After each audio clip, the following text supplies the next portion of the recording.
on the Community Sports Show. And with that, I say g'day. Welcome, welcome, welcome. As always, a big shout out and a big welcome to you all wherever you are across the globe. You're here with me, Noel Knowlesy Johnston, for one last time. Thanks for joining me for the Lacrosse WA Midweek show. And what an intro that was. We've got an intro. Yeah, go us. Have to start the show with a thank you that goes to Dave Allen of Wembley Lacrosse Club for helping out with that little intro there. Looking forward to just tweaking it ever so much, but Dave Allen giving us our first ever introduction for the show. Thanks so much, Dave. Absolutely love it, and I hope the viewers do too. Well, I've got to thank Dave as well for jumping in the van and being my camera operator for the Division 2 and State League games last weekend.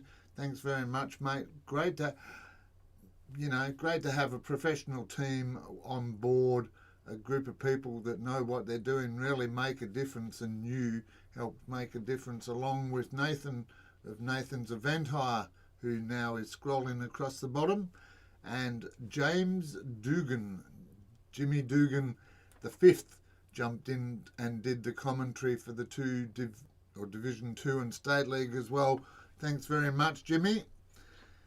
What a difference it made to have a full team and people who knew what they were actually doing.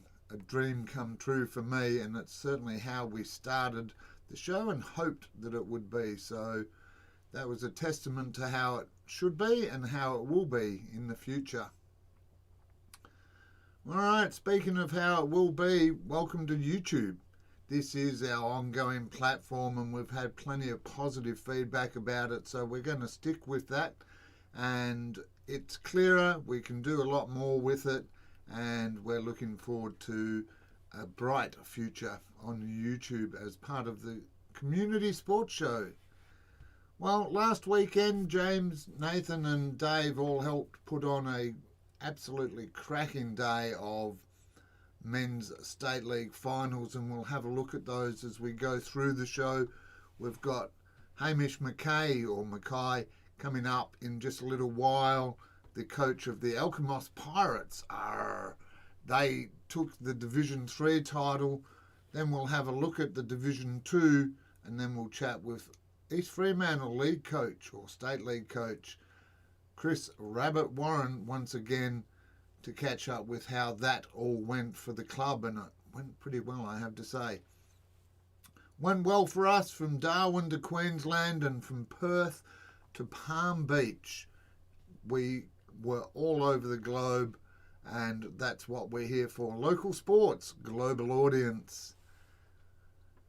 Just before we get in to have a look at what's happened across the other grades, of course, there's been lots of finals over the last few weeks, and congratulations to Bayswater on hosting a really good finals series in challenging circumstances. Wasn't great weather, could only access one ground for a period of time, and you overcame it all and put on a great display. And while we're on shout-outs, just one to my Swanath family. Couldn't be there to see them win their preliminary final last weekend, but don't worry, guys, I'm there on Saturday for the grand final. No more finals for our darts team, though. We didn't make them. And what we did do, though, was get our third win. So I talk every week about how I can empathise with sides that are struggling to get a win. We just had our third on the weekend, or on Monday, I should say. Now, before we get into it, as well as ID Athletic, and they can make you look this good, ID Athletic with their range of sporting apparel and club merchandise, as well as Vision Decor for curtain blinds and awnings.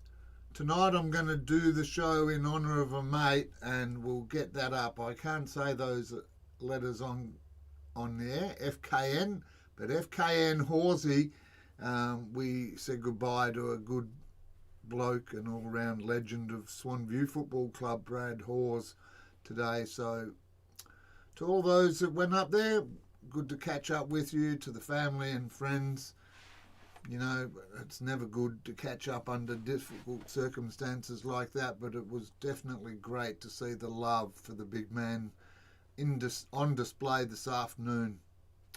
All right, let's have a look. Let's kick the show off. We're going to do it in a different way. As I mentioned, a couple of interviews coming up throughout the night. Towards the end, I'm going to have a little reflective period. If you want to have a say on what I say, feel free. A few learnings, a few opportunities. We'll have a look at how the season went for us as a show in regards to the association, and also what we think how the association went. But let's kick it off by recapping for those who didn't join us last week for the catch-up on all the grand final scores before the men's finals last weekend. And congratulations to Wanneroo Joondalup defeating East Fremantle in the 13s 16-5 and taking the double with the minor premiership there. And Jared Griffiths as Phoenix taking out the 13s fairest and best. Bayswater took out the 14 women's 16-14 and Wanneroo Joondalup, well, had the minor premiership, couldn't get the main one, and we don't have any fairest and bests for the 14s or the 17 girls. So if you know them, Tammy, I see you online there, jump on and let us know who those might have been. In the Bayswater, or in the 15s I should say, Bayswater were the minor premiers.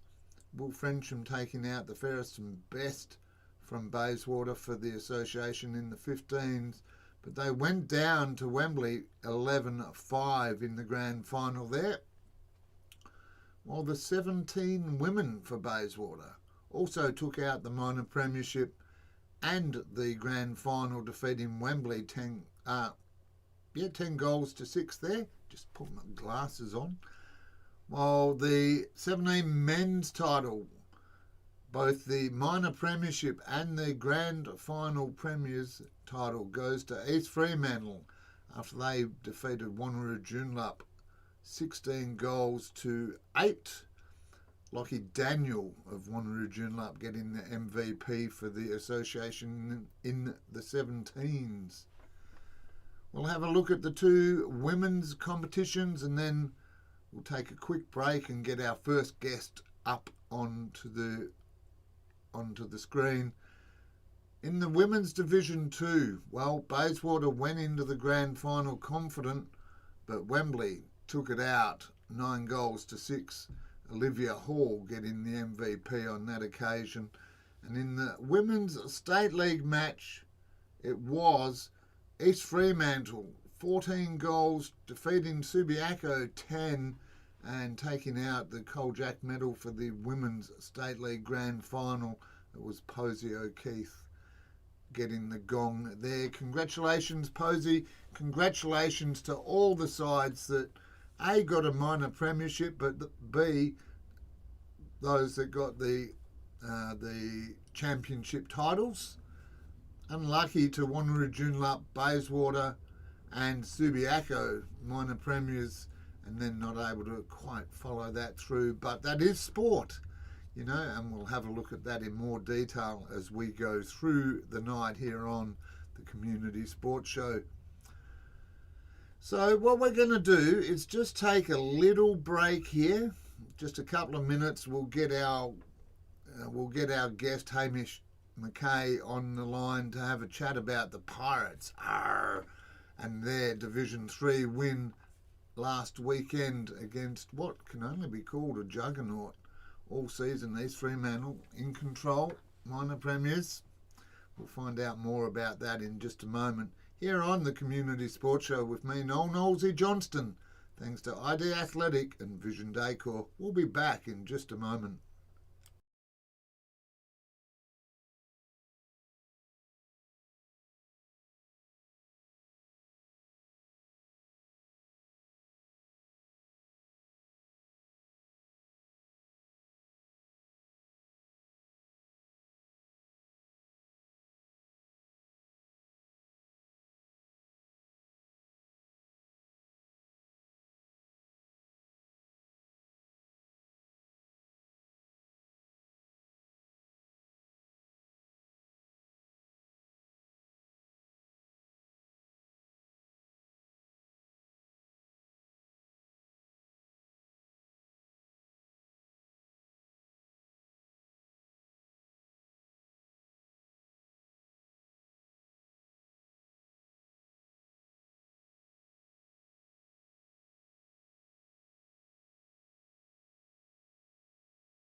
Welcome back, ladies and gentlemen. Welcome back, one and all. It's good to be here on the Community Sports Show for the Lacrosse WA Midweek Show. One last time for season 2024 to have a look at all the grand finals across WA and a little bit from beyond.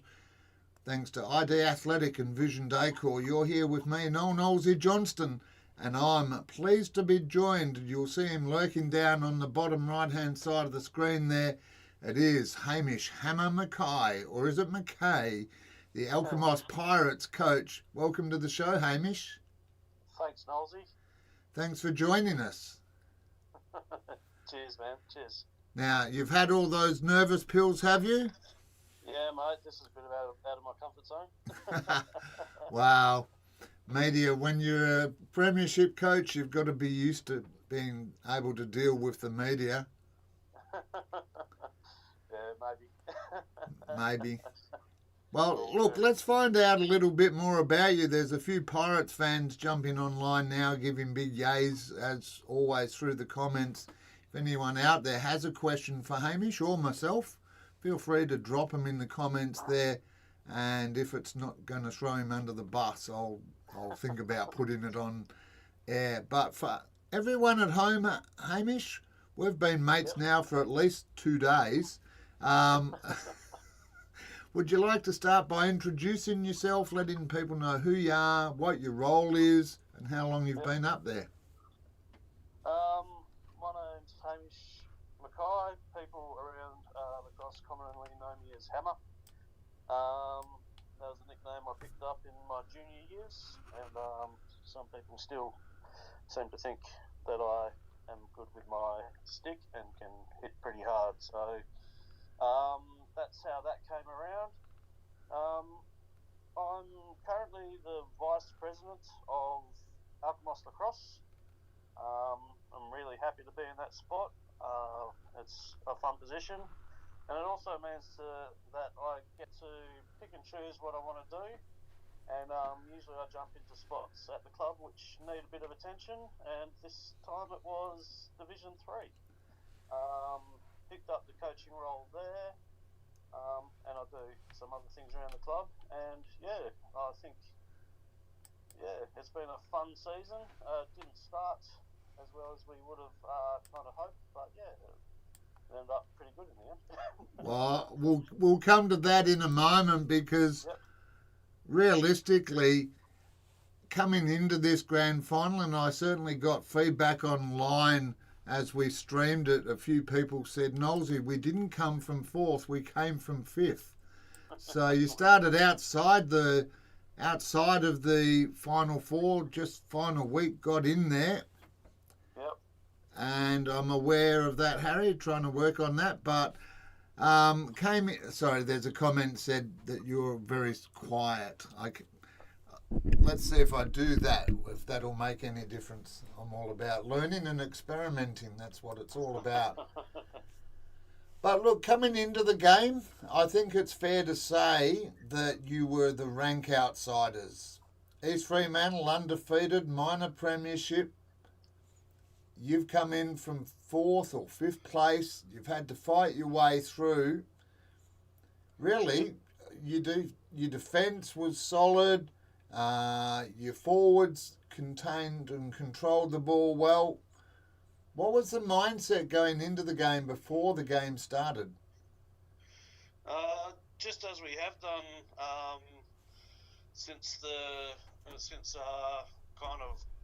coming into the finals, the mindset was pretty much to kind of not worry about external things, just control what we can control.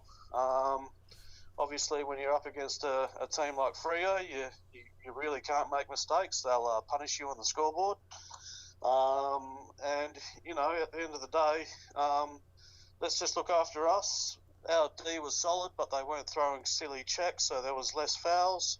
So it was all about kind of us. And coming into it, the feeling was, we can do it. And we had a job to do, and everyone came focused, and they were present on the day. Oh, that's what you want in finals. We talk about that across a range of different sports, and we saw it over the previous couple of weeks with the juniors and the women's. Doesn't matter if you're minor premiers, it's what you put out there on the day. And look, I think you got off to a pretty solid start, 2-1 up at quarter time, still up by a goal, a couple of goals each there or 3 goals each in the second period. Very good there. And you're up 9-6 at 3/4 time. Must have thought this is easy. There's never, in lacrosse, there's a lot of people who will know, especially, like 3 goals is not much. That can be clawed back in the matter of a minute and a half. So, face-off goal, face-off goal, face-off goal, that's it. so definitely not easy. 3/4 time it's obviously good to be up, because then you can control it, you don't have to chase it. But at the end of the day, it could have been taken off us, and it nearly did. Well, it did nearly, because as you say, East Fremantle in that last quarter, I don't know whether the the men felt the fatigue of putting on such a strong performance over the first 3 quarters, but that 3-1 last quarter must have been quite nerve-wracking for you as the coach and the bench. With my role on the day, I was more worried about just the bench. It was nerve-wracking, but I was just concentrating on, controlling the boys on the bench, because when it gets nerve-wracking, then all the boys want to jump up and start shouting, and so just keeping everyone kind of composed and in the game until the final siren. Until that final whistle goes, absolutely. That's now it. Look, you also had the backing of a very big crowd. The Pirates came out in force. They must have all caught the same ship down that West Coast highway, because you were well represented, I thought. I think that's we were, and really stoked with the support that we get from our Pirate crew, but also from other clubs. We're a club that kind of gets around. We've got people in different clubs now. Brendan Ballerine over at Wembley, and we've got Smedley playing at Bayswater. So it's not a uncommon sign to see a Pirate crew supporting another team. So I think, there's actually quite a few club members from other clubs behind our bench as well.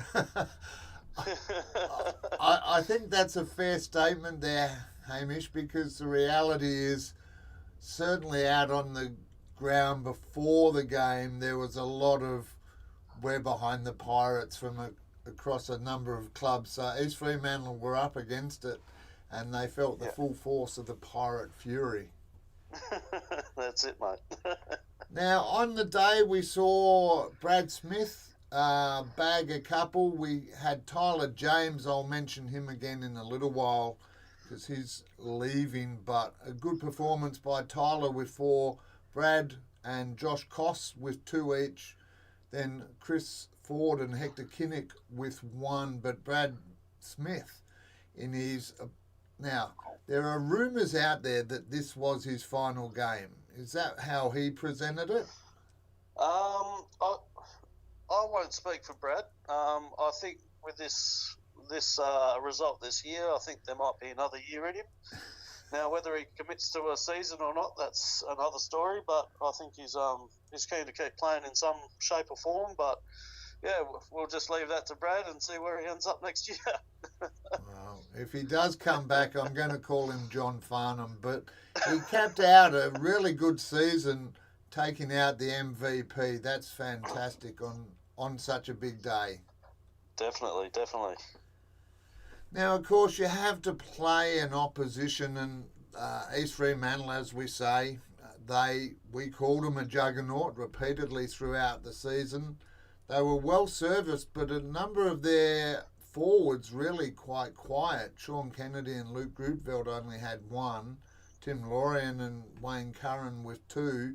And John Redmond stepped up, and I think, if I recall correctly, I said during the call at one stage that without John Redmond, East Fremantle would have been even further behind. So you're able to nullify them in defence quite well, I thought. Well, yeah, we had with our defensive crew, we had quite a lot of experience up there. We had Simon Danby, Andy Nev, who was I think he's played at a couple of clubs, but predominantly Basie, and also Sam Teeby up that end. With Andy Nev up there, he was named captain for the day. For the last, pretty much the final series. So we kind of just handed in the reins up there, and it ran pretty well as he was in charge. Also, with our midfielders, we got a bit of a few legs through there. So the game plan was to get up to the defensive end as soon as there's a turnover, because as every club knows, Fremantle is really dangerous on the transition, and that's where they bag a lot of their goals, because they don't make mistakes there. So just getting the ball down the field really quickly and finding those open passes and putting it in the back of the net. So our game plan was just to kind of get those middies back into the hole and pick up a player from there. So I think that game plan worked pretty well. Yeah, clean skills really were the key on the day, I thought. Yeah. So you mentioned that you're vice president up there in Alkimos.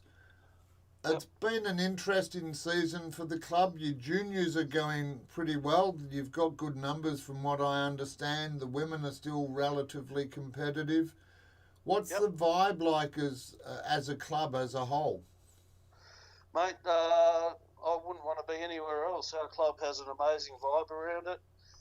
People want to be around it. Even just watching the chats over the last couple of days with the events coming up on the weekend with the North versus South, we've got a heap of players that just want to play lacrosse, and they've chucked their hat in the ring. And just watching the vibe around that is really exciting to know that even newer players and things like that are getting involved with these extracurricular activities, I would say. Well, So, predominantly we're a club that just wants to bring lacrosse to the people without the extra politics and stuff, and it's going really, really well. So it's a lot of fun. well, it's interesting you mentioned that. I'm doing a retrospective review of the season, and that word "without the politics" would be a lovely thing. I haven't got in there, but I'll just put an asterisk on that right there. Yep. That's Now, all good. You mentioned Sam Teemby. He, down there in defence, actually gave a bit of an insight into how the relationship between our show and your clubs and the players can work. Because he said he's actually watched a bit of footage and he's seen and he felt confident that he knew how to handle them. So, everyone doing the 1%ers. Yeah. No, well, that's it. I think, like with you videoing the things, it gives you a chance to actually sit down and watch what other teams are doing rather than just rocking up on the day and relying on, past experience. So, it's really good. Well, it worked for Sam, viewers, and that's why we love local sports, giving back an opportunity. That's it, mate. Now, before we talk about Tyler, I'm going to give a shout out to Andrew White, the goalkeeper for East Fremantle. He took a big hit to the throat on Saturday. Fortunately, I think he's okay. But that is part of the sport, really.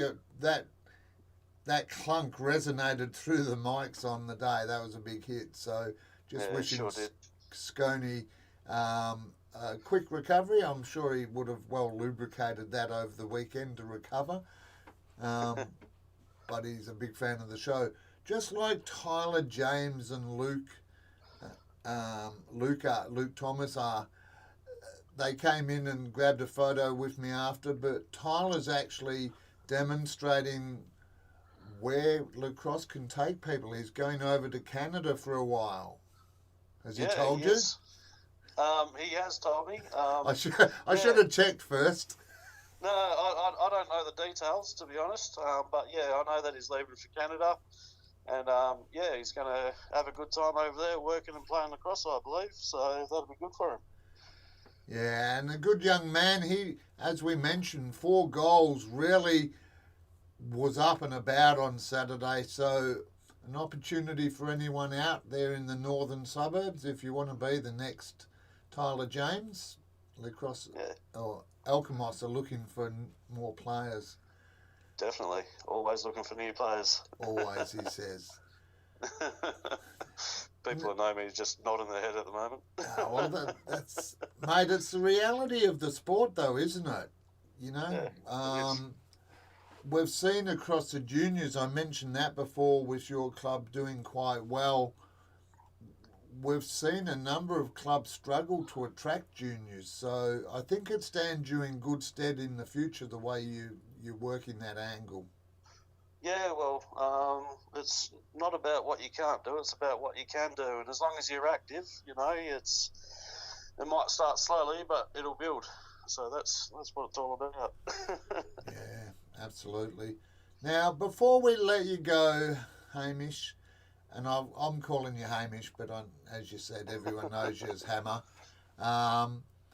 Before we let you go, though, for you as the coach and as vice president of Alkimos, any shout-outs or thank yous you want to give to people out there?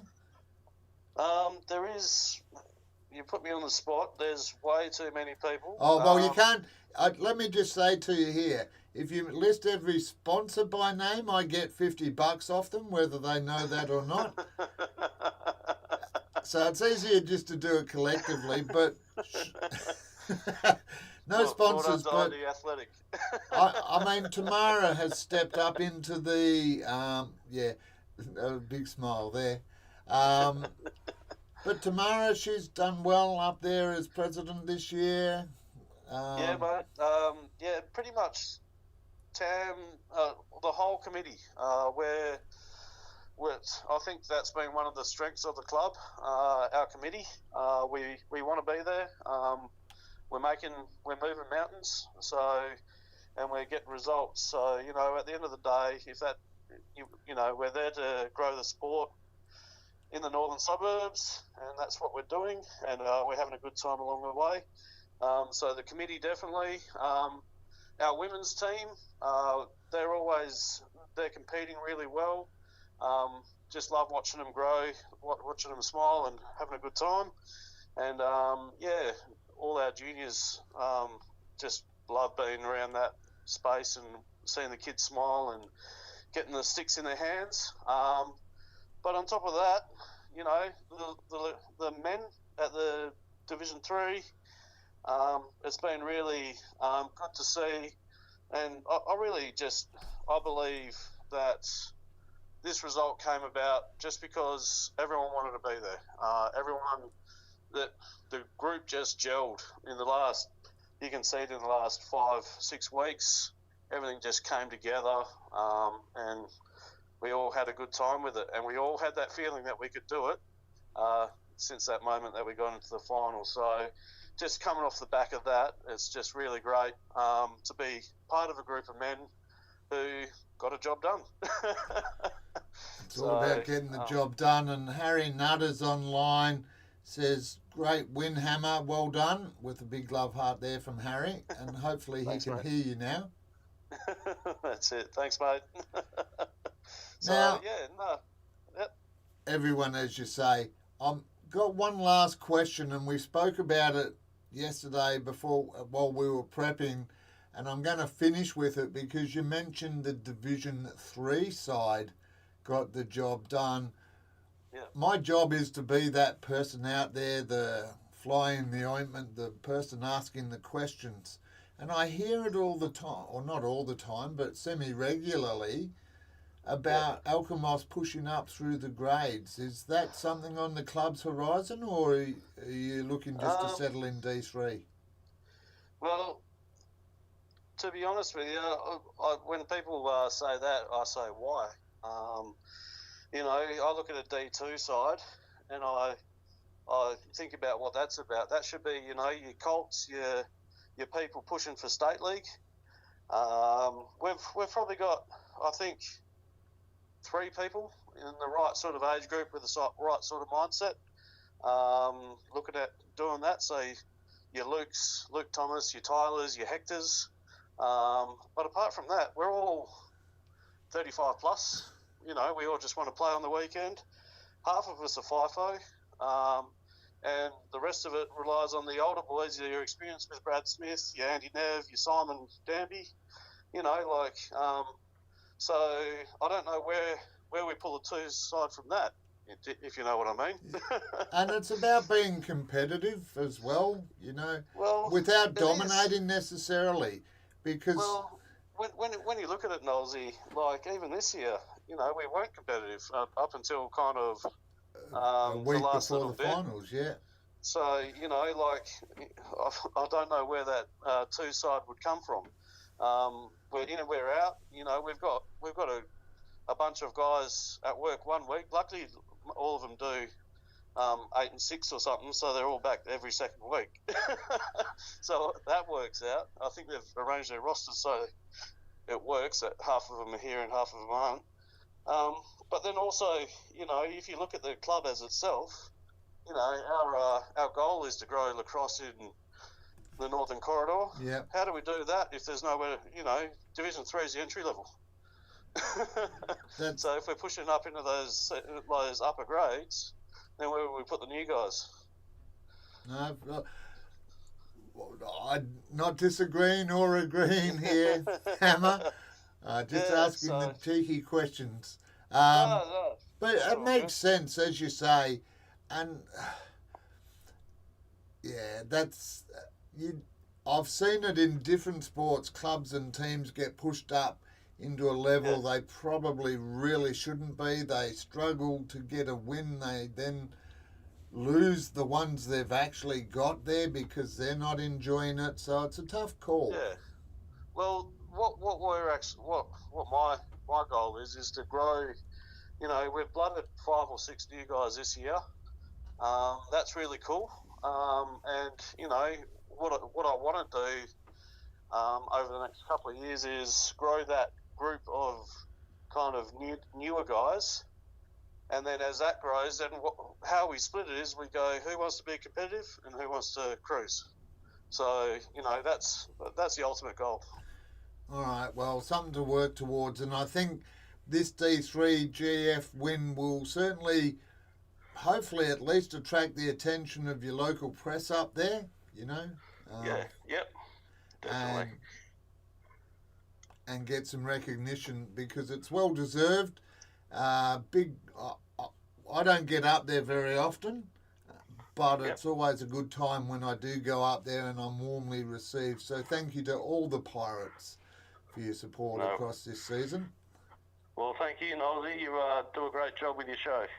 All right, mate. Well, we'll let you get on with it because, as you mentioned, the 15s are still training and doing their bits and pieces ahead of their national tournament. So plenty of lacrosse still to come, viewers, if not necessarily on our show, but get out there and see it in action and find out why it's such a great sport.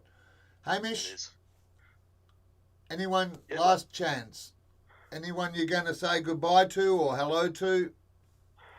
I'm all good here. Let's all play lacrosse and have a good time with it.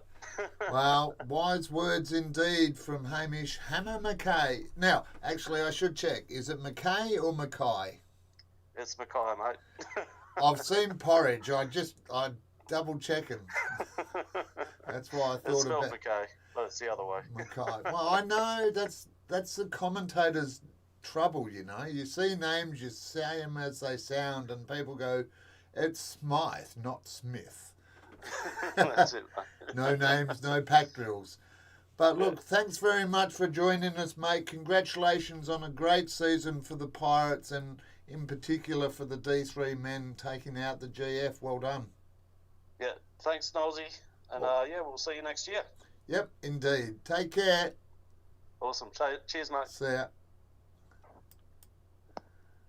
Well, that was Hamish Mackay, the coach of Alkimos Pirates after their Division 3 win. Thanks for joining me, Hamish.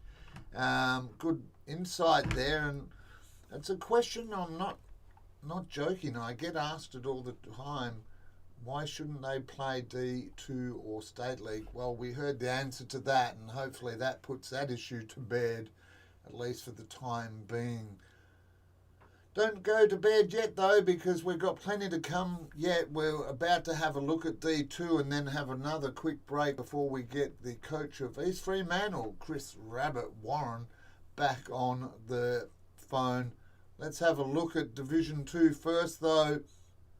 And we will say congratulations to Wanneroo Joondalup taking out the title as well as the minor premiership. But it was tied early before Wanneroo Joondalup finally stepped up and showed why they were the minor premiers, running out victors over East Fremantle by a margin of 6, 14 goals to 8. Liam Smith got the Cyril Allman medal as the most valuable player for his 3 goals, and just a solid performance through that centre there. Really controlled it well, I thought.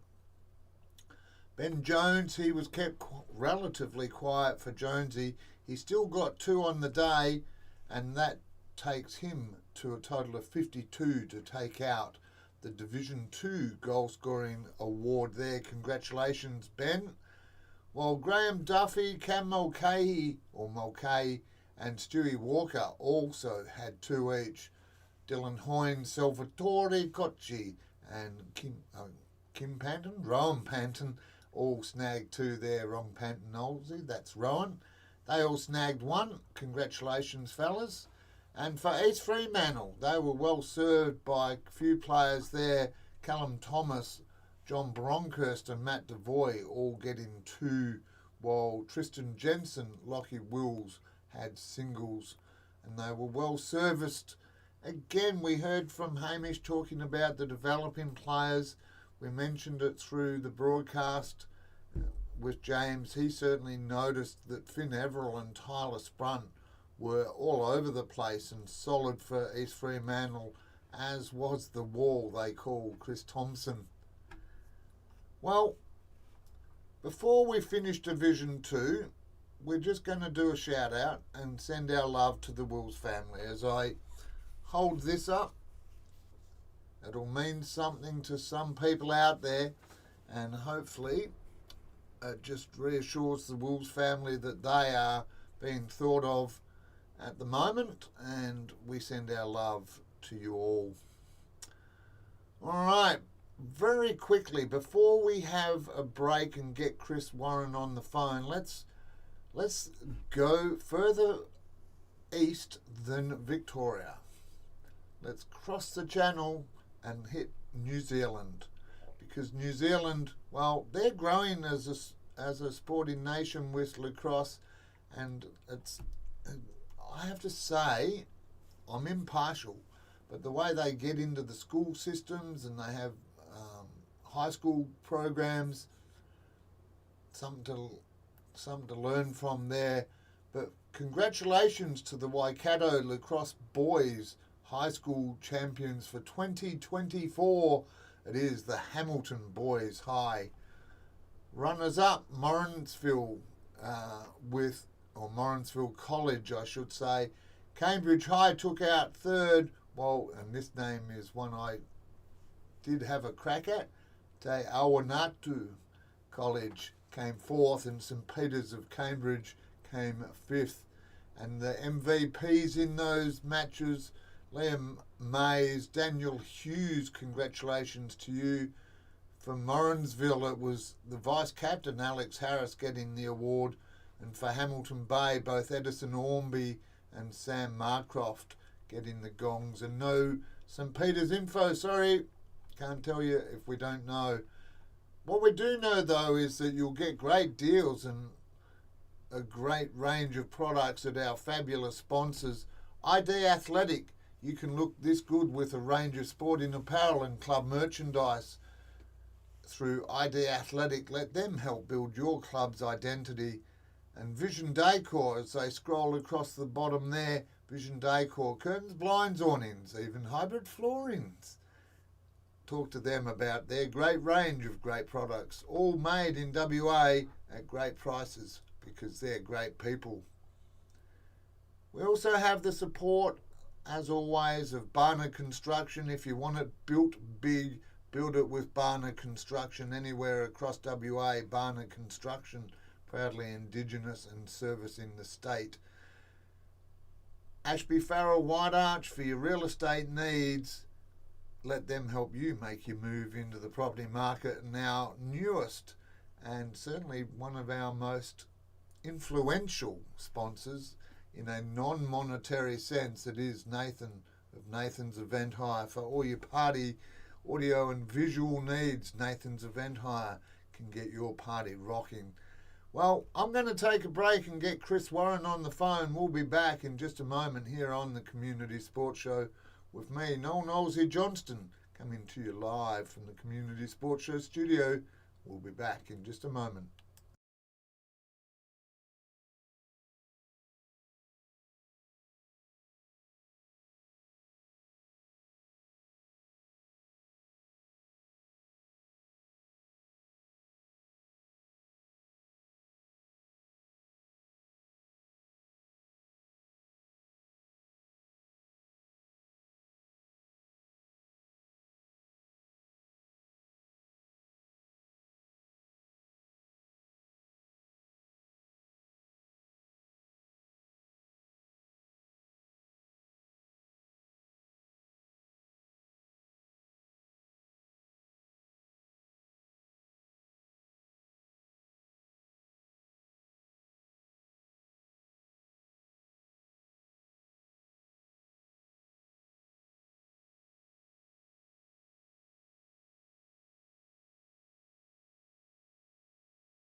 Welcome back, ladies and gentlemen. Welcome one and all, wherever you are across the globe. You're here on the Community Sports Show with me, Noel Knowlesy Johnston, coming to you live from the Community Sports Show studio, thanks to ID Athletic and Vision Decor. And if you didn't catch it earlier, go back to the start of the show, watch it from the beginning, and make sure you listen to our very new, all brand spanking debut tonight, our very own show's introduction. But a man that doesn't need any introduction. If you're an East Fremantle supporter, you all know him, you all love him. Welcome back to the Community Sports Show, Chris Warren. Oh, great to be here, Noel. Pleased to be on board. Good to have you on board. Now, where are you at the moment? Well, I'm at home at the moment. It's unbelievable. Haven't been spending that much time at home between East Fremantle training and getting my kids to Thunder training and the like. So a rare night at home at the minute. Well, enjoy it because I've got a few days coming off. I'm looking forward to. I've got to say, but we deserve them. Yeah, absolutely. Now, you deserve them as well because last weekend we spoke to you last week about the grand final and what a gripping game it was. It was a low-scoring game though. It was a genuine battle at both ends of the field with Australian representatives for both clubs really standing up, and one for the ages, but one that was seen by the Department of... Now, I need to read my notes here because it's a very long department title. Department of Local Government, Sport and Cultural Industries representative was there along with Sport West CEO Troy Kirkham, who I knew through Israel. I didn't catch up with him, but good crowd, notwithstanding the minister or the minister's reps and Sport West, a big crowd in attendance at the ground on Saturday, Chris. Yeah, it was. So, to go back to your first point there, it was great to see some of those departmental representatives there and getting behind the sport of lacrosse. So we certainly appreciated that and their ongoing support, absolutely. Yeah, like we do in grand finals, and particularly up at Bayswater, you always get a good crowd at Bayswater. So we were really excited and appreciative of the people who turned out on the day to watch two fine teams go at it. And as you mentioned, there was plenty of talent on the park across the field, both sides of the field too. So a lot of Australian representatives and a few guys who will be pushing for Australian representation in the coming years. So some quality players out there in a real high standard game. Oh, it was absolutely high standard. Now, looking at the first half, it wasn't really East Fremantle's best performance, shall we say. Wembley up 6-3 at half time and really looking on track for a fifth consecutive Lacrosse WA State League title. Yeah, they sure were. And to our credit, I thought we stayed relatively composed, and we've done that throughout the year. Really led brilliantly by our head coach, Wayne Curran. And Wayne was fantastic at half time, just keeping the boys on track. And really it's about, at that stage of the game, we were really keen to make sure our boys just stayed composed, understood we were in the game. We had terrific belief in the group. They've worked so hard all year. We knew they could find a way back into the game. So we still held that belief very much so, even though we were considerably down at the halfway point. Well, you don't win a game at half time, and a strong second half, 5-1 in fact, saw the scoreline tied up at 7-all after four periods. Incredible. And, I caught a bit of your interview with Tim Forbes after the game on Saturday, and for one, I thought he played well himself, but gee, I was so impressed with how he represented himself and the club, and that ability to speak to you after the game after a loss like that. And and he said himself to keep that firepower down to as in our team down to a 7 for over the full length of the game is a great effort, and we probably felt the same at our effort. Our defensively, both teams really stood up, led by the goalkeepers. Obviously, Sparksy for us was just playing unbelievably. He was playing at a really high level and made some incredible saves in that, particularly that third quarter, which kept us in the game. Without that performance, things would have been a little bit out of hand come that last quarter. But thankfully, we've got Sparksy on our side, and he kept us in the game.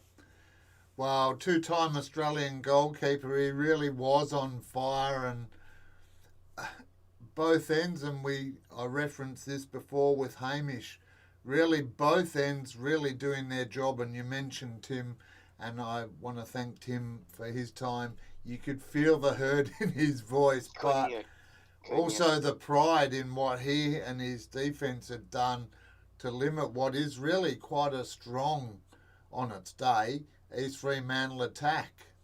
Yeah, it really is. And again, obviously, when two teams tie at 7, and we've had so many close games with Wembley this year and stretching back for a couple of years now, with so many talented players, to keep them down to 7, both ends, there was just an amazing defensive effort, as I suggested before. So So look, we stayed in the game because we kept it tight, and then to score 3 goals in that last quarter. And again, having watched the replay a number of times, as you do when you win, you referenced it in your own commentary. But gee, Dan Bowater just getting up and down that ground for us. He covered so many Ks, and he just created opportunities, and we stuck to the task, and we were lucky to get a few goals in that last quarter to send it into overtime. So that stage was great. I mean, realistically, looking at your goal scorers, we had Mitch Kennedy, Charlie Warren, your boy there, yep, Griffin Cook and Bobo or Dan Bowater, all only able to get 1, so really well held. But yep. Ryan Hockey put away 3 in a big bag for him. Yeah, no, highest goal scorer for the game, Ryan. And he got those goals. He really, in that first half, first 3 quarters, where we were really under the pump and we couldn't find a way to goal. Ryan did, like Ryan does. He finds a way. They're at times unconventional ways to score, but he got on the board, and we needed someone to do that. So his 3 goals, it goes without saying, invaluable effort. Well, invaluable efforts are everywhere, and it was Ryan Spark taking out the MVP and Kolchak medal for the best player in the grand final, so recognition for the goalie there. Yeah, no, as I've alluded to, his performance, he's got a bit of a history, Ryan, of playing really well in grand finals. As you'd expect, we're talking about a 2-time Australian player here, so he has high standards for himself, and we certainly have high standards. We need him to play at that level if we're going to compete against a team like Wembley, and quite rightly so. He was rewarded with the Kolchak medal there for best player on the ground. If it had gone a goal another way, if Wembley had got that final goal, and both teams had their chances, I think Forbesy would have been a worthy winner myself. But we were lucky to get it on the day. So congratulations to Ryan in that respect. It is all on the day. And look, on the day, there was only 2 goal scorers that got multiples. That was Braden Pantin and Max Sadka, both with doubles, and Mac Allen, Afeek Johnson and Oscar Heppingstone, the individual goals there. Really well done to keep the Wood brothers and Koswara down to zip on the day. Yeah, look, all outstanding players, by the way. All those players you mentioned there. So certainly from our point of view, when you look at the job that Tegan Hirsch did, I know another player that you've interviewed in recent weeks, and he did a great job with it too, by the way. But Tegan to play on Cosy, you're not going to have too many days like that on a guy who plays at that high level in Lucas Koswara. So we had a few wins defensively, didn't we? So which kept us in the game, as they did. And then, of course, the great man himself, Tommy Richards, comes through in overtime, second period of overtime, to make it a good night down at East Fremantle, didn't he? Well, it was a sensational, and I've seen the highlight clip that the club's put out there on socials, and we've got our own. I must admit I've watched it a couple of times, and I've learned the term long pole goal. That really was advantageous, having a long pole in at the face-off there, just to be able to take it out of the centre. Yeah, well, the first thing I'd say, I was just looking at the replay on through Community Sports, through your own channel, and I was seeing the views was up well over 800, it might have been closer to 1,000, and I reckon I would have been responsible for about 500 of those, Nolsey. I've watched it plenty of times, and your coverage is awesome, and so is that highlight that you referred to. So to see that shot, the angle was beautiful, and you could see that ball just track into that bottom corner. Not much Forbes he can do. He didn't do much wrong, and he was covering it, but it was just too good. And just a great highlight from a guy who's had an outstanding year, and he deserved it. Yeah, and credit to Sammy Gosling for we got it in footage, but Sammy does those little highlight packages and does it well. But doesn't he? Look, I spoke to Scoot, and I've got a smile on my face here. The viewers at home can see it. You'll probably hear it in my voice. Pre-D3, I spoke to Scooter and I said, you've got 3 teams in the grand finals today here, mate.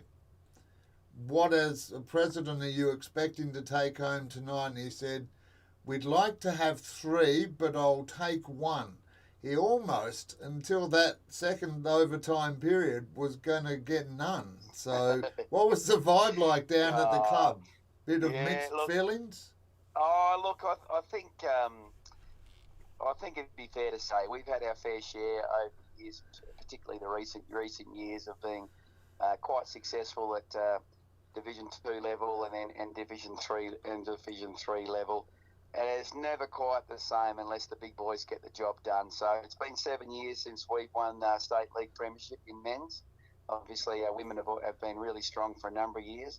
And this year, to have our State League women, our State League men be successful, look, it sort of makes up for everything else, to be honest. We felt like we were well and truly overdue for a State League men's title. And look, it was a pretty happy place, to be honest. Knowlesy down at East Fremantle on Saturday night. Really enjoyable for everybody. Now, I just need to check. We haven't sent a medical reporter down there, but Sconey's throat, I presume, was well lubricated to recover. Yeah, no question about that. He wasn't the only one. There was plenty in that category. So no, all the people enjoyed it, and they certainly did. From you mentioned Scooter, he deserves every credit as a long-time president of the club now. Wayne Curran, absolutely, he's done a power of work over the last couple of years in the head coach of our State League team. And gee, I was just so happy for everyone. Di, our manager, Dave is our stats guy, the playing group, the whole club, from everyone who supports our club. It was a really great night, and it's a fine line between ecstasy and agony in sport, and we were on the right side of it this week, and really appreciative for it. Now, I'll come to my next question in a moment. Before I go there, though, and you called Wayne the head coach, he was obviously a little frustrated after D3 and came in with a bit of passion, but but realistically, before we let you go as the club representative here tonight, and thank you for that, what would you say to all the S3O supporters out there, and you can't mention all the sponsors individually, but to all the supporters at the club? Oh, look, I just hope they enjoyed it as much as the players did. I've mentioned it a couple of times. We're a proud club. We've been successful over a really long period of time, but the last 6 or 7 years, have been frustrating because we've had good teams that haven't quite been able to get it done. So, reward for those people who do so much around the club. Not everyone can play, of course. Our playing group was so committed this year, and we felt like we deserved it, but it doesn't work like that, does it? Sport can be brutal at times, and that Wembley team, gee whiz, they're great. So I just hope everyone enjoyed it as much as the playing group did, and I hope many people as possible to get themselves down there next year, and let's all do it again. Well, speaking of next year, we heard from Griff a couple of international players across the competition heading back home. I'm sure their visas are up or whatever the process is there. Yeah. So I'll just mention, Griff's been just fantastic. We've been really lucky to have people like Griff in the state, and then obviously at our club. More important than being a great lacrosse player, he's an absolute champion of a person, and we've got another one in Tegan Hirsch who's down at our club and will be staying for next year too. So you want great players, but you really need great people, and when you get those in your door, you get as much out of them as you can the time you've got them. So he'll always be a blue boy, Griff. He certainly earned that, and he leaves with nothing but our best wishes. Sensational. And you mentioned Tegan there. Next week, before I came on air tonight talking to Gary Kennedy, the club is actually hosting it's almost Team WA, the WA national winning team up against the Team USA plus a couple of spares. That'll be really interesting, won't it? And it's a great concept. It used to be really quite popular back in a day where we used to get a number of imports or US guys, typically a bit like Griffin, finish their college career and then looking for something to do for a year or two before the realities of life set in. So to have enough US guys are in WA and put together a USA All-Star team, it should be a really fun event. And looking forward to seeing how that plays out. It'll be a real cracker of a game. Well, it will be, because it's actually going to be played with no restraining line, a 2-point line, okay, and a shot clock. Yeah. So breaking news here on the Community Sports Show. Good stuff, Nolsey. I didn't know that. That's fantastic. I can see where they're going with that. That's those rules that you just mentioned there very much aligned to the professional league in the US. So 2-point line. Yeah, fantastic. And a good opportunity for the Australian players. I know on the world stage we are well represented, but as we head to the Olympics, everyone's sort of chalking US in at the top because they've got the shot clock and that sort of process. We're going to be introducing that over the next couple of years across LA associations. Yep. It's a great way for everyone to see what it will be like and how good a sport lacrosse is, because Saturday was fantastic and well defended, tight contest. This game next week, and we've got North versus South. We're talking to Hamish. Yep. That's on this weekend. The best of the North and the South across the men's and women's divisions going head to head in a big day there. But this match next Saturday will actually be a run and stun type format. So. Yeah, all the pressure's off, isn't it? So, the players can just go out there and express themselves. I saw the lineups for those teams. I did see Griff's on that, so you can expect some highlights coming from him. There was other great players out there, some of the Subiaco boys I saw on that South team with Bresci and Dugan. And Dugan, how good a job did he do with commentary with you on the grand final? So, I'd like to see those guys. They'll enjoy playing with each other. On the north side, I saw there was a Lockie Walker, Australian captain, and some of those great Wanneroo players. I think I saw Rodriguez there and a few others. So yeah, that'll be great. That'll be great to see those guys. They'll be pushing it upfield. They'll both teams be racking up a score for sure. All right, mate. Well, look, given that you've not got any training and nothing else to do, I'll let you get on with your night. Thank you so much, mate.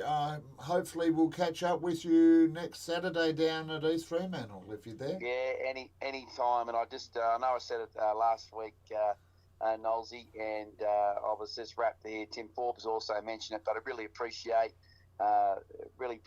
you taking the time and putting the time in with the game. And the footage is just fantastic. We love it. It's just such a great record of some of these great games that we can look back on and enjoy. So to yourself, mate, and all those involved, just really appreciate everything you do. Thank you very much. Thank you very much, mate. And thanks to James, as you said, did a sensational job. And having Dave Allen. See, I'm learning so much because I pick up phrases and I hear things, but having it next to me and hearing it and being able to go, what does BTB mean? Yes, we had a bit of a giggle about that. Yeah, the boys bringing out the little acronyms and the like for behind the back and that sort of stuff. Yeah, it's all positive. You pick up something every day, don't you? Absolutely, and if you don't, then maybe you need to go find something to pick up. So, look, Chris, thanks very much for your time. To Scooter and the gang down there at East Fremantle, we'll be down there next Saturday afternoon for that WA versus USA match. I can't wait. It sounds like it's going to be a ripper. Yeah, no problem. I don't think I've got any jobs on the day, so if you need a hand, I'm more than happy to come and give a bit of commentary with you. If I can help you out in any way, mate, I'm more than happy to do so. Well, Gary Kennedy's onto that, and I might. Is he? I'll take up your offer, but if there's an American to come in with you, no, go the young Americans, absolutely. Yeah. Well, look, Rabbit, thanks again, mate. All the very best, and we'll see you, no doubt, because there's still tournaments. 15s are on. We've got the box championships on. Before we go, we should mention Isla Emerson as well over there at the moment in. Where is she? She's in Vancouver. I think she may be. I have seen a couple of those posts. So all the best to her. I think by all accounts it's going really well. I think she might have even got an MVP on one of the games. She did. 3 goals and MVP against Canada. What a positive sign for the club's young women players. Brilliant. Awesome. All right, mate. Enjoy your night. Take care, and we'll see you next week. Anytime. Thanks again, Nosy. Easy, Take mate. care. Bye. Well, as Rabbit hangs up in a moment, I'll kick on. You're here on the Community Sports Show with me, Noel Nosey Johnson. He has hung up now. Thanks to ID Athletic and Vision Decor, proudly bringing you all the news from across WA and beyond for lacrosse. This is your home here on the Community Sports Show. All right, so that is WA done and dusted. Congratulations to the Pirates, to the Blues, and over this side, Wanneroo Joondalup on winning the Division 3, Division 2 and Division or State League Grand Finals last weekend for WA in the senior men's competitions. Well done. And of course you can't win if you don't have opponents, so East Fremantle also unlucky, went down with 2 but got 1, and Wembley just couldn't quite find the firepower there, but the future is bright, and Chris said there, future Australian players up and coming through that Wembley side as well as East Fremantle and across a few other clubs. But for now, let's have a look into state as we head over to Victoria. First of all, where Footscray rallied from a 9-goal deficit. We heard a 3-goal deficit before, but a 9-goal deficit to beat Camberwell in the Victorian preliminary final, leading 11 goals to 2. 11-2 in the third quarter.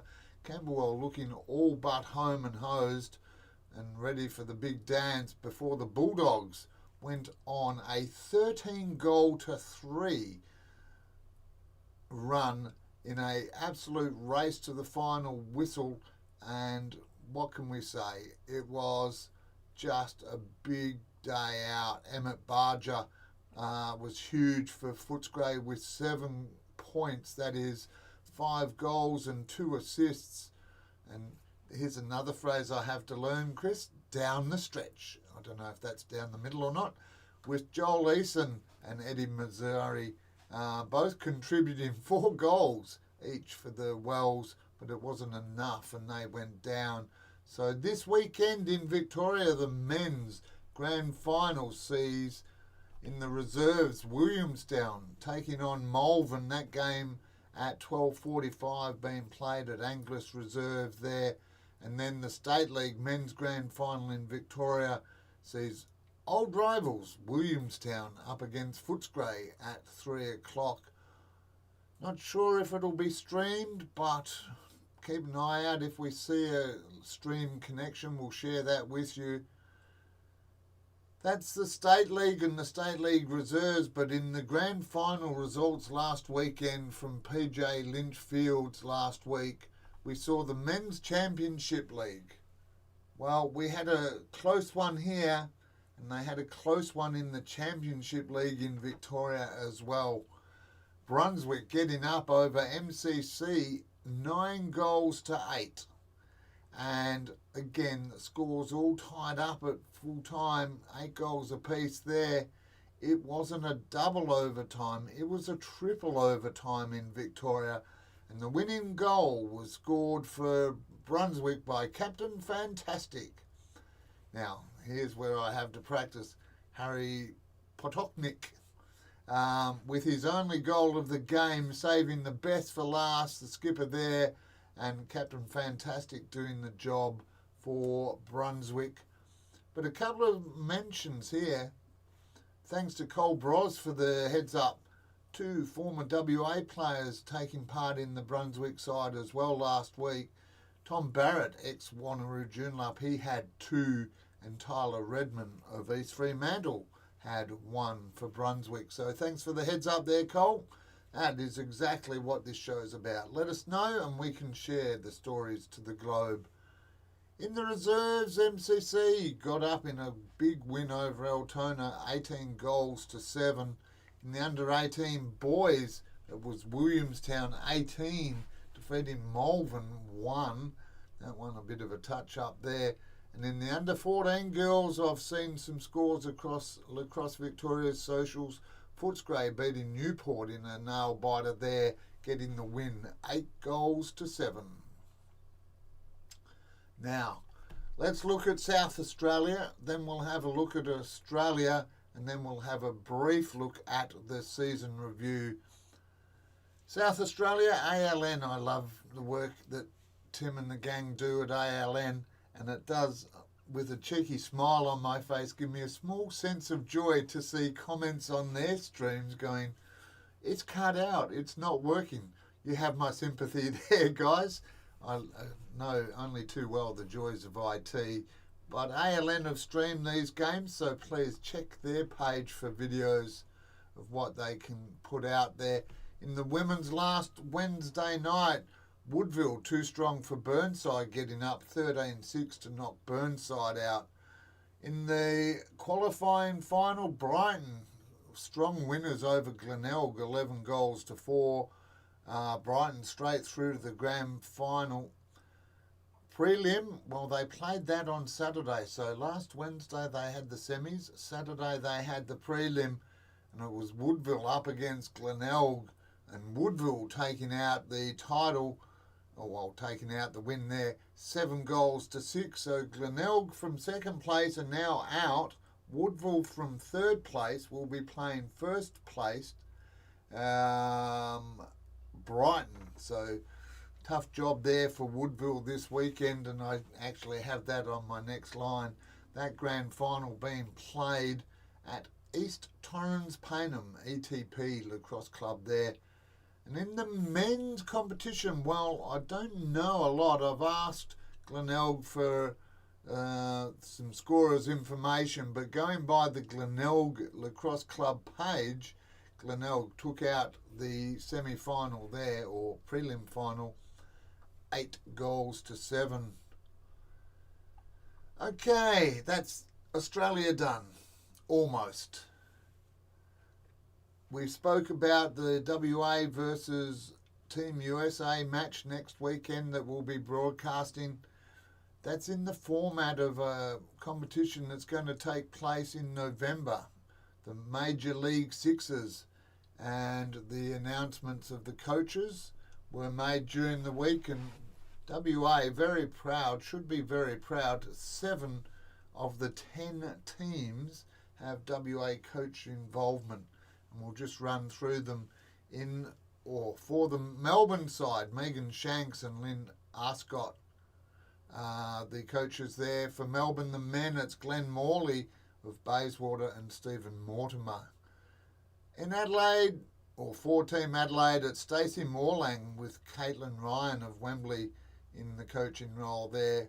The Adelaide men sees Travis Roost in with Gareth Allen. For Brisbane, Gavin Levy and Kath Connerty are the coaches for the women, while Rob Lawson, a big shout out to Rob, he's involved with the Glenelg men. Didn't get an update from you though, Rob, but good luck there with the coaching role for Brisbane with Duncan Hillier. Sydney sees Trish Adams and Lauren Smith as the women's coaches, while for the men it's Rod Ansell and our very own Adam Geordie St. Jaw, Frenchie, coaching the Sydney men's side there. That'll be an interesting one. Frenchie really good with the developing players, and Sydney/New South Wales certainly is a developing state for lacrosse. While for WA or Perth, it is Erin Laws with Damien Orr coaching the women, and in the men's for Perth, it is Tim Keane, and I did some Google research here. It is Glenn Meredith. Now, he's well ranked in the Australian lacrosse world, there's no doubt in that. But who knows? The 6 degrees of separation. Glenn Meredith actually went to the same tech school I did in Melbourne. So a big shout out to Glenn and all the Honeydale Tech students out there. looking forward to that competition. ALN will be streaming that. That is certainly the expectation. 21st to the 23rd of November, that Major League Sixes tournament. All right, I've got a few minutes left and I'm going to reflect. Rub my beard, reflect, contemplate. It's been a big year, no doubt about that, across the different spheres of control that we have, and outside of our control there have been a few opportunities, is how I've termed them. But let's just run through things. I'm not going to labour any points here. I'm just going to touch on what I've reflected about. I've heard from different people across the course of the season, from the top down to the general supporters. You're all important and you've all shared with me, and this, I hope, captures your thoughts as well. We start with a sad moment, and that is the passing of Callum, the big koala Robinson, and his brother Jake, along with Jake Rode, back in May. What was a fantastic thing to see. Difficult circumstances, challenging for the family and for all those who knew them, but the way the lacrosse community came together was a great testament to what is so great about this sport. From a show's perspective, we have more supporters. Thank you from across all the globe. A big shout out to the West Palm Beach crew and all those supporting us. We had less coverage, less games. Women's fixtures were a challenge for us, but less coverage, more supporters. We made a move to a new streaming platform. You see across the bottom here, we've got our sponsors, and a shout out to Join Our Community. We've had scoreboards on for the last couple of months at least. We've been developing that, and our move to YouTube. Welcome to you all. Thanks for joining us. We've gone from 30 odd subscribers to just under 200. I'd like to see that push up to 300, 400, 500, 600 or more over the coming 12 months if we can. And that's all been done with the support of Nathan Waterston, a great addition to our team. Thank you, Nathan. Still working on some other opportunities. You saw tonight, or heard tonight, the intro music, thanks to Dave Allen. That's a bit of growth as well. Been waiting for that, not from Dave, but for a number of years. As a sport, as lacrosse, we've seen the successful introduction of the Sixers tournament, a large number of 15s and 17s stepping up into the senior grades, a number of WA representatives at both senior national championships for different competitions, box as well as field. We've seen WA take on and beat the best in the rest of the country to be the senior national champions, and that side, with a few slight modifications, will be taking on Team USA in next weekend actually. Look forward to that. Challenges ahead. I could talk about these for days, but I won't. They're pretty much what we started with. And I would put a call out. We know that there's individual support. We know that a number of clubs really appreciate it, and we heard Chris and Hamish mention that, and we get those comments when we're online. So thank you to everyone for that. But some challenges ahead continue to be the actual engagement and collaboration to promote and share the sport and what's going on at club level. Shouldn't be shy, put it out there, let us help you. And that comes back to communication and promotion. Shout out to Wembley and East Fremantle and Wanneroo Joondalup, all giving us people for interviews after the matches this season. Hopefully we can do more of that. And as we had Isla in here, we're going to have Tyler James and Luke Thomas in a couple of weeks' time talk about their experiences. So there are opportunities. They include fixturing. Late last minute changes don't really work, hard to promote, all of that sort of stuff. Women's lacrosse. I'm just going to go women's lacrosse. The promotion and coverage continues to be a challenge. I will continue to put a call out for any interested women out there to be roving reporters. I can't be everywhere every week, and there are access to ground challenges that we need to work through. So together we can do it better, and I think that leads into the opportunities, which talks about fixturing, interview opportunities, maybe becoming a commentator. Chris offering there. We had James do it on the weekend. We've had Ridgie as well as Frenchie get in there. The opportunities are there. Box lacrosse. I've already been getting asked, are we covering box? Well, we want to, but you need to get involved in box as players to create a big competition like Victoria have. I've seen them promoting their box competition and it's looking big. Hopefully we can get towards a similar number, at least half, in the next couple of years. Things of note, and there's been plenty. I mentioned before the WA stateside are the national men's and women's champions. Awesome. Congratulations there.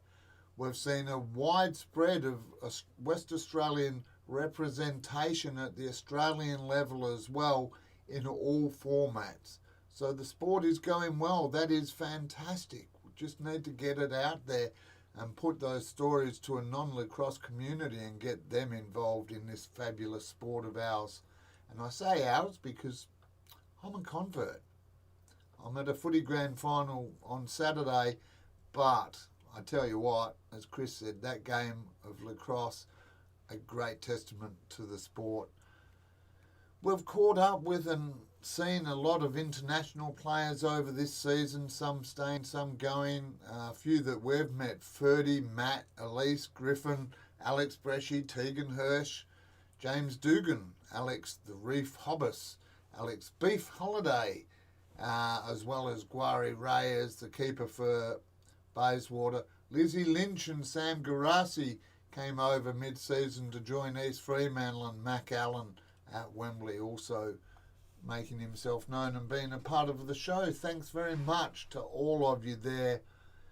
I'm going to finish with, under the noteworthy category, 2 young players. We talk about how the sport is going and what its growth is going to look like. Well, Will Frensham and Jack McCracken, 2 absolutely standout seasons across their season, both scoring more than 100 goals in their respective games. Fantastic. If they could be a model, maybe get it out into the schools, who knows, opportunity. I want to say thank you at this stage. Upon reflection, I get a lot of the compliments and I get a lot of the gratitude, and certainly I put that back out there, but I can do it by myself, but it's less fun. It's less fun for you as viewers, and it's been a big year for us. So I want to thank everyone that's helped put on the show here in the studio and out there in the van. It takes a team, and ours this year has been Whitey, Has, Frenchie, Ridgie, Gordon up there at Wanneroo Joondalup, Nathan Waterston, Shandell Oliver getting in there with an interview and helping commentate the women's grand finals, along with James Dugan, Chris Warren, Hamish Mackay, and Tim Forbes. Thank you for your time, Tim. Sorry to throw you under the bus there last week, but you're a top guy, and I think what you said, and Chris noted it, your effort in goal was outstanding, but it takes 2 ends for a game, and hopefully Swan Athletic know that this weekend. All right, finally, under the reflection, to each and every single one of you across the globe, wherever you are, club members that have reached out to me, people that have commented online or private messaged me or had a chat with me away from the cameras, I want to thank you all because you've given me the motivation to continue to hang in there. It's been tough, certainly a couple of times this year, but you've kept me motivated, and you go above and beyond for your own clubs and to support our work and to support the sport of lacrosse. And ultimately, that's what we're all here to do. That is promote and grow lacrosse so that we can grow as a sport and the clubs can survive, and not only survive but thrive. And the opportunity is there if we all work together. That's my reflection. If you want to chat to me offline, you're more than welcome. But with a minute to go, let's wrap this show up. It's the final edition being brought to you here on the Community Sports Show. Thank you to everyone. Supporters, viewers, helpers, you are what we do it for. Lacrosse WA have their wind-up Saturday the 12th of October, so that's still 5 weeks away. Tickets online and available through Lacrosse WA's website. Check that out. Saturday the 12th of October at Optus Stadium at 6 p.m. All right, now let's have a look. Given that this is our final midweek show for a few weeks, let's have a look at what's coming up here on the Community Sports Show. This Saturday, nothing. I'm off to the footy to see Swan Athletic, and I haven't quite decided yet. They've got 4 out of 6 teams in the grand final. 3 are playing at Bassendean, and the F Troop, or E2, are playing up in Belga, so still deciding where I'll go there. Saturday, as well as me relaxing up at the grand finals for football, we've got the North versus South tournament. If you haven't had enough lacrosse yet, then head up to Wanneroo Joondalup for the 7 divisions, 4 men's and 3 women's, and the first game kicking off at 9:30, and the games played throughout the day. Final game, Game 7, getting underway at 2:30 at Wanneroo Joondalup. Facilities are open, so get on down, support the up-and-coming talent that is lacrosse here in WA.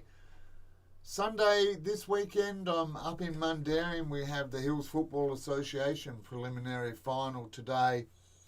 I was at a memorial for FKN Horsey, where I won my first footy premiership medal. I didn't play, I was a trainer.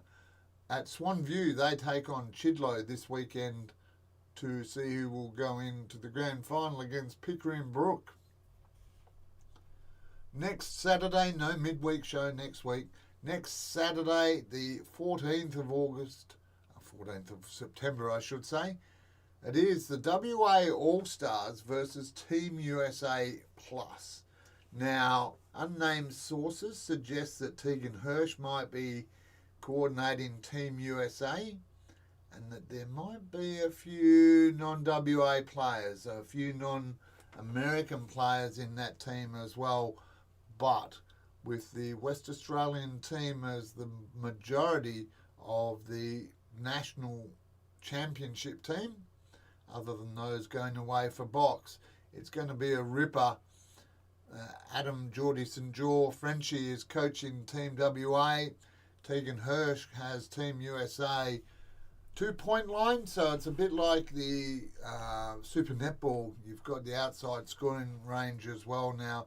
No restraining line, a shot clock. It promises to be fast and will be there for all that action before the Hills Football Grand Final the following day, and it'll be the winner of this weekend versus Pickering Brook. We have a weekend off. Then we're doing a charity fundraising game down in Mosman Park at Henry Perrott Reserve for the Mackie Cup in support of Kai Feller Foundation to help the Kai Feller Foundation fund programs to support young people in the mental health. and to try and prevent some of the suicides going on out there. That game, charity game, is on AFL Grand Final day. The charity game at 10, there's a grand final on a big screen in the marquee and a couple of big screens in the marquee, and an after party at 3 o'clock. Looking forward to that one again this year. And then we get to October and the Perth Swan Cricket Association gets underway, and we're looking for another big season of cricket with the Perth Swan. But I'm going to finish by saying, first of all, thank you to all the clubs, to all the individuals that have supported us, to everyone out there. Appreciate your love. We appreciate the love of the sponsors, ID Athletic, for your sporting apparel and club merchandise needs. ID Athletic can help you build your identity, as well as Vision Decor for your curtain blinds and awnings. They've been our sponsors for a number of years now, and we appreciate their support, and we couldn't do what we do without their support, and we thank them from the bottom of our hearts. Please show your support to help them continue supporting us so we can support you. It's a big circle. And finally, it is officially, and I'll click that button there because it is my final sign-off for the Lacrosse WA Midweek show for season 2024. And what a season it's been. It's been a big one on and off the field. We'll try to set up some conversations in the off-season to build on those challenges and opportunities I spoke about or reflected about, because I think the opportunities are there. We've just got to grab them and take them with both hands, and I wish I could, both hands, and really run with them, because the future is bright here in WA, just as it is here on the Community Sports Show. Wherever you are across the globe, whether you're a lacrosse fan or not, please remember to take care out there, stay safe in these troubled times, and as always, remember to not only look after yourself, but just as importantly, remember to take care of those around you, as I glance towards the button so I know I hit the right buttons. I am Noel Nosey Johnson on behalf of everyone that's joined us this year, signing off until Saturday week here on the Community Sports Show. Take care, stay safe, and look after those around you. See you soon.